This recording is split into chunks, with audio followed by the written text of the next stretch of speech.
This is a deliberate campaign. It's all done on purpose. And the point of it is to, well, number one, dissuade people from speaking out. What they want to do in terms of they who run society is they want to mock and ridicule and defame individuals who tell the truth, so that those watching will say, gosh, I don't want to be treated that way. They'll say, oh, I want to belong in the group. I want to be part of the club. I want to be socially accepted by my friends. So, gosh, I better not engage in any of that truth-telling, you know, about vaccines or politics or transgenderism or GMOs or gun rights or anything, you name it, UFOs for that matter. Any subject that is based on curiosity and looking into possibilities that may be quite rational, in fact, and have a very strong basis for further scientific investigation and discovery. But anyone who even dares to go into those areas is immediately ridiculed. They are slandered and they are defamed. And Wikipedia is part of that defamation. The mainstream media is part of that defamation. Social media is as well. Now, as human beings, we all live in a world where there's a long history of this going on. I mean, look at what the Catholic Church did to the first guy who said the Earth is not the center of the universe. The heliocentric model of the universe was revolutionary, you know, to say that, well, actually the sun is the center of at least our solar system and our planet orbits the sun. This was considered blasphemy in its day. And yet there were very brave individuals like Galileo, like Copernicus and so on, who were willing to state what they were convinced was truth, even at great political costs and sometimes very, very high personal costs to their own lives, their safety, and their reputations. People who really have a grasp on truth and who are dedicated to moving humanity forward, achieving real progress in knowledge, in medicine, in science, are people who must be willing to, in essence, sacrifice their personal reputations among the status quo, because they will be vilified, they will be attacked, they will be made to look like charlatans or quacks or what have you. And all of us who have told the truth about how vaccines damage children, for example, or how mercury is a toxic element when injected into children, we've all been vilified to various degrees, like Dr. Andrew Wakefield, for example, who is a brilliant physician and a very highly ethical and honest researcher, and just a wonderful human being as well. He has been just outrageously vilified and stripped of his medical license and so on. And it's really the degree of vilification that maps up to the degree of truth that that person is sharing with the world. And so you can actually start to gauge how important someone is to human knowledge by looking at how aggressively they are vilified. If someone is contributing really nothing to humankind and the expansion of knowledge and the raising of awareness and consciousness, they are completely ignored by the status quo.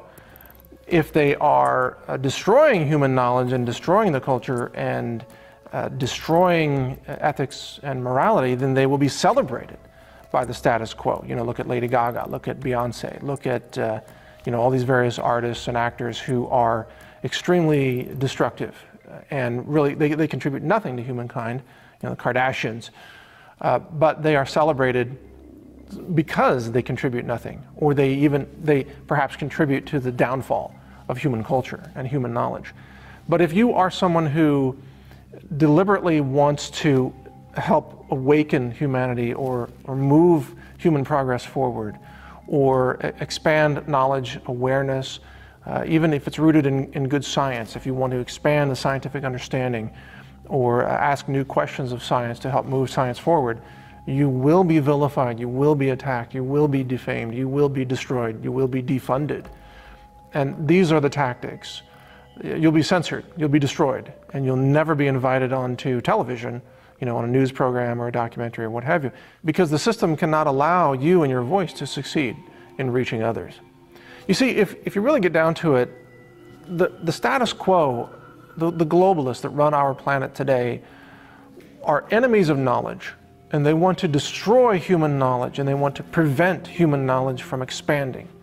They want to control all knowledge and all, quote, facts by controlling the science and controlling medicine, controlling money and currencies, controlling politics and government, controlling the social narratives, controlling the culture, the Hollywood movies, music, TV shows, you name it. Why do they want to do that? It's because they have to keep people locked into a system of control and manipulation in order to maintain their power over everyone else. And the more people wake up and become more aware and more awake and more self-actualized, the bigger threat those individuals are to the power monopoly of the globalists. In essence, globalists have declared war on knowledge. Human knowledge is the enemy of control systems that try to control humans. So anyone who is attempting to promote knowledge and to expand knowledge is the enemy of the globalists. Now, if you're someone who is pushing false narratives or false knowledge or disinformation, then you will be protected, you'll be celebrated, you'll be funded, you'll be offered a Nobel Prize. If you destroy human understanding, you will be rewarded, you will be celebrated. Now look at TED Talks. How many brilliant people has TED banned after they gave a brilliant talk, like Graham Hancock, for example, a brilliant historian that tells the truth about elements of history that are unacknowledged and unrecognized by the status quo. Look at ancient civilizations, or even topics like ancient astronauts and possible influence of other civilizations on early human technology. These topics are ridiculed, even though the exploration of these topics should be a very important human endeavor. Look at medicine. Look at how herbalists and natural medicine is completely ridiculed by the status quo, which claims that only a toxic chemical can treat any disease or cure any disease, even though it cures nothing. And they attack plants and herbs, and they say there's no such thing as an anti-cancer food. It's absurd. There are anti-cancer elements in almost every kind of fresh produce, fruits and vegetables and roots, from ginger, garlic, turmeric, celery, oranges, lemons, limes, you name it. They all have anti-cancer elements. Grapes, for example, they're everywhere. But I've seen journalists even attack me and say that I'm a quack because I claim that there are anti-cancer medicines in food. Gosh, I thought everybody knew that. So, it just shows you how far more advanced we are, those of us who understand natural medicine, than the dinosaur status quo that still thinks that there are no such things as nutrients that can prevent disease. And it's because they're locked into the knowledge extinction system. They despise new understanding. They despise advances in nutritional medicine. They despise, really, all of science. What they want is a sort of a priesthood of scientism, cultism, if you will, where it's a dogma that you can't challenge. This is the vaccine industry, is a great example of this. You can't challenge the dogma of the vaccine industry. You can't say that vaccines harm children, even though they do. Even though there's a secret vaccine court that was created by an act of Congress that routinely pays out large awards to children who were provably damaged by vaccines. And they only pay out the awards when it's proven beyond any reasonable doubt. And they pay out awards all the time, billions of dollars in awards. And then someone says vaccines damage some children. They're called a quack and a kook. Well, gosh, the court system already validated that statement.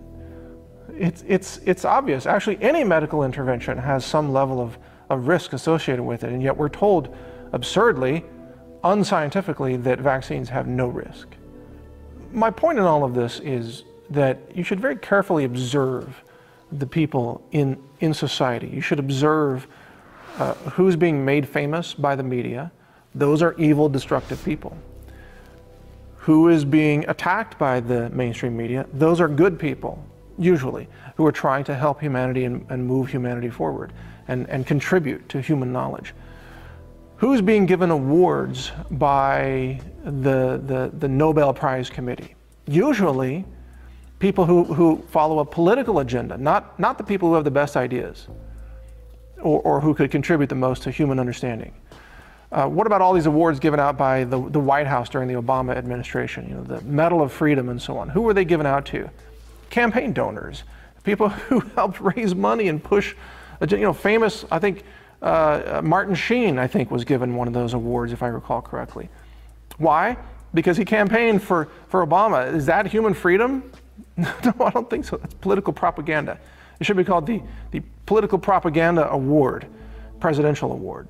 So you see, watch out for who is being celebrated, who's being given these official awards, who's being quoted as an expert by the Washington Post. Those are usually the most destructive, most evil, most malicious people.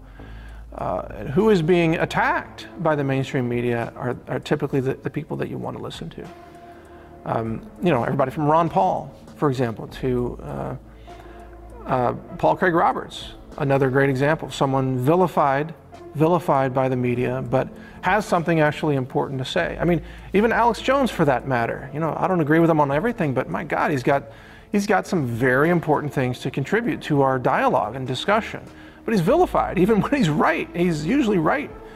He's 5 years ahead, usually, on a lot of these topics. And he's vilified for being right. And there are, many, many examples of journalists, Glenn Greenwald and Paul Joseph Watson. It's just too many to mention, but so many journalists were vilified when they're truth tellers. Cheryl Atkinson, for example, another one. If you're a journalist and you report the truth, you will be fired. You will be vilified. You will be smeared. You'll be censored. If you just go back into religious history, Jesus Christ. Look at the reports of how Jesus was treated. Why? Because he was, according to the stories in the Bible, trying to bring love and understanding and compassion and healing. He brought miracles to the world, according to the stories, right? What did they do? Nailed him to a cross, murdered him. Why? The bottom line is that our world is, I believe, a testing ground. And it's a seductive testing ground. And it's really, we're surrounded by evil actors all over the place. There's a lot more evil in this realm than there is good. And our job as divine, spiritual, aware, self-determined human beings is to stay on our path and do what we know is good and right and contribute to human knowledge and contribute to awakening regardless of the attacks against us, because those attacks only come from people who are truly evil, people who are malicious, people who are, metaphorically working for the devil, you might say, or working for the satanic side of that spectrum of good versus evil. So the fact that they attack us really only confirms that we're on the right path. And that's something to really keep in mind and remember for all of us who are truth tellers and who are on a journey to explore and discover and share and uplift other members of the human race. We live in an era, in a world where we are surrounded by powerful evil, widespread evil. The entire system is run by evil. And it's all a test to see if you can make it through this life and stay true to your divine beliefs and your self-actualization and your intention to contribute to love and healing and truth and honesty and abundance and protection of life. Is one of my key missions, for example. If you can stay on that path and contribute in all of these ways, it doesn't matter what they say about you, does it? Because at the end of the day, at the end of your life, what do you take with you? The record of what you did, of your actions, not what people said along the way. You take with you the karma, the timeless record of truth that you stood your ground and you worked to help people and you told the truth even when it was unpopular to do so. That's revolutionary and it's rare. We are the spiritual warriors of our time, and we're not for sale, and we do not compromise, and we can't be bought off, and we can't be silenced. And that is exactly why there are such efforts to destroy us, because we are, love and knowledge is a threat to evil. It's no more complicated than that. Love and knowledge, awareness, expanding knowledge, awakening, it's a threat. It's a threat to the manipulators, the exploiters, and the malicious agents of destruction.